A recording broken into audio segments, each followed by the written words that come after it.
My name is Najeeba Wazifadost. I was only 12 years old when I left my country, Afghanistan, and came to Australia by boat in the year of 2000.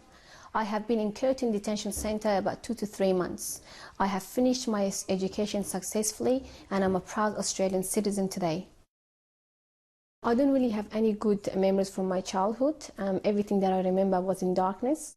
We were facing murder and killing and persecution by the hands of almost anyone who could be the Taliban and could have even been the general people, because Afghanistan has been in war for many, many decades. I remember that it was a day when I was in Pakistan, sitting there and basically prisoning ourselves into a small room. My father came and said, "We are going to Australia." I did not know anything. I did not know Australia so far. I did not know that I have to come through a big Pacific Ocean. I did not know that I was going to be locked up in detention center. I didn't even know that people in Australia look different to me. They would have blue eyes, they would not wear a scarf the way I'm wearing burqa back then. I thought everybody in the world are just the same as me.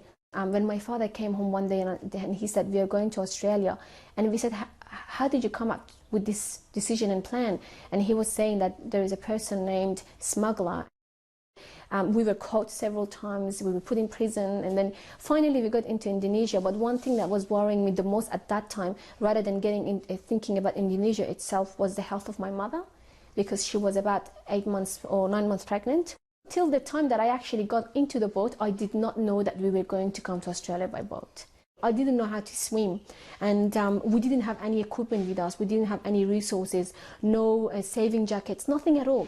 And we were getting into this wooden boat that were limited to almost nothing, you know. And our destiny, our future were relied on that piece of wood that we were going to travel for the next 10 nights, and that was scary. The mothers were all looking at each other with a lot of hatred. The children were scared of each other. Even though that we were from the same ethnicity of Hazara Afghan people in the same boat, we were scared of one another. As we were going backward, everybody, I remember myself, my younger sisters, my father and my mother, we were all thinking, as so many other younger women and girls and males, we were saying that what has been left in our country? There's nothing left in our country. When we were looking towards the back, everything that we used to see was all dark. There was no future for us. There was no hope. But looking towards Australia, we could at least see 1% of light, you know, glowing towards our life.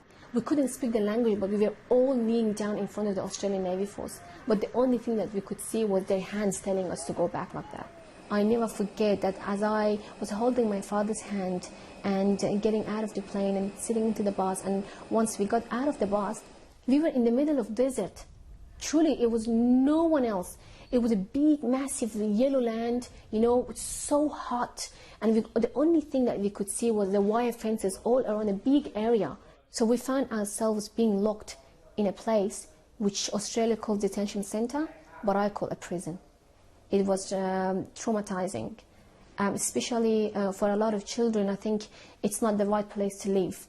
You know, living in detention center basically meant for myself having loss of control and not having any connection with the outer world. I was in constant fear, to be honest. You know, as I said, I thought that if I leave Afghanistan and I come to another country, at least this fear is going to go away from me. But I was in more fear. I was afraid that this is another way of being killed, or this is another way of us being dead. I always wanted to know if I can get out of those fences and feel the freedom, you know, and experience the freedom that I always wanted, experience the security that I always were starving for. But that was not the case again.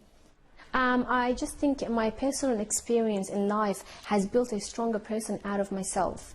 I can understand what people can go through from war-torn countries, and I can understand what they can go through in Australian detention centres.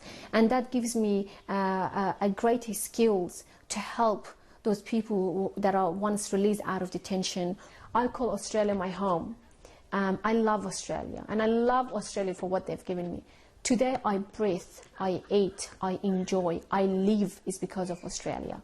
Today that I actually speak English, study, want to become a lawyer or have desires and dreams in my life is because I live in Australia. I've been able to establish goals and objectives in my life.